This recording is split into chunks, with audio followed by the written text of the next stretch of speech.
More than a month after Hurricane Earl, the Caye Caulker representative for Managed Access with the Fisheries Department and longtime fisherman Eloderio Lopez says the area, which draws many fishermen to hunt lobster, conch, and fish, has not recovered. Basically, we're here gathered today because we're concerned that we're not getting the help that we were expecting, right? Usually Caye Caulker, we're always left for last, but this time it's not only about Caye Caulker, it's about the fishermen from San Pedro, the fishermen from even Long Key. We have fishermen from Sartaneja that comes over here, and even them have found the loss, not just because they don't have traps, but also because they're affected outside by the environment under the water, right? We have the marine environment, it's messed up now. The areas that used to fish, they're not fishing anymore. Some of the coral patches are broken down.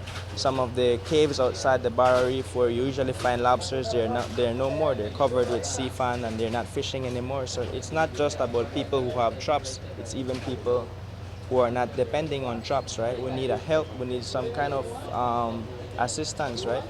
Most of us here, we have lost. I myself, I have about 66 traps in one of my areas and I have 12 on the other side.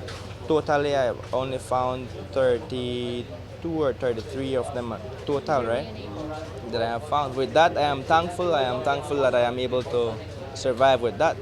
But now when it comes to, usually how I used to do it, I dive my traps, and then if there's nothing there, I would go out and dive outside. You're talking about 30, 40 feet deep. This is what we have to do now because of there's less fishes in the sea, right? Fellow fisherman Porfirio Guzman claims the hurricane destroyed a significant majority of his and the other approximately 100 fishers' equipment on La Isla Cariñosa. It's big, it's big.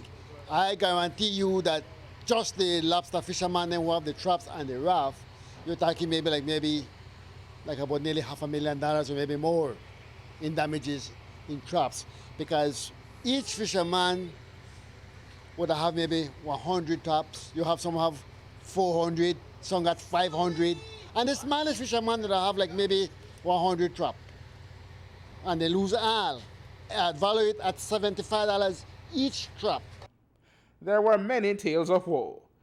Guzman said he hadn't seen this level of damage to the fishing industry on the island since Hurricane Keith 16 years ago. And the fishing slowdown extends to the island's restaurants, which have not been getting the level of produce they need as seafood capital of Belize. The fisherman supplies the restaurants with lobster so that when the tourist comes in, the restaurants can provide lobster on the table. But right now it's not like that because due to the hurricane, a lot of these fishermen get so pretty hurt, you know. Imagine someone have 600 lobster traps and you only end up with 100 left. So it's really hurt, you know. But what most hurts some fishermen, like two we spoke with, Ian Forte and Marte Rodriguez, is that this is the sole way they earn a living for their families. I have 3 kids, you know. I have 2 girls and 1 boy. My oldest girl, she's going to St. Catherine's in the city, you know. My fishing, you know, I'm a tour guide as well, and I do fishing as well. During the slow time, this is when I depend a lot on fishing, which is around this time here. And, you know, it helps pays the bill, you know. It pays for my daughter to, you know, the passage of food she needs, you know, even for my kids here, you know. So it is a big strain, you know, that I find it even harder to provide to them, you know, for the loss that I've had, you know. And of course, for the others, like yourself, who have supplementary income, this helps to offset other expenses that you have. Of course, all your plans and preparation for other stuff you have to change and put priority first, you know, first thing first. So what was for Peter, you know, have to take on PayPal, you know. Aaron Humes reporting for News 5.